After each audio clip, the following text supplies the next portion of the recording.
Okay. So వీళ్ళంతా endosulfan victims.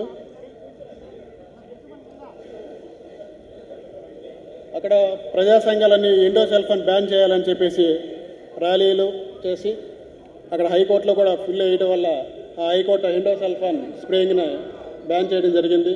తర్వాత అది ప్రపంచం మొత్తం కూడా యుఎన్ఓ కూడా ఎండోసల్ఫాన్ బ్యాన్ చేయడం జరిగింది. This is our Uddanam. శాతం ఉంది. రీసెంట్గా మనకి సర్వే చేసి 13% అని చెప్పారు. కాబట్టి అది కొంచెం ఆలోచించాలి. మనం పంపించారు 100 శాంపిల్స్.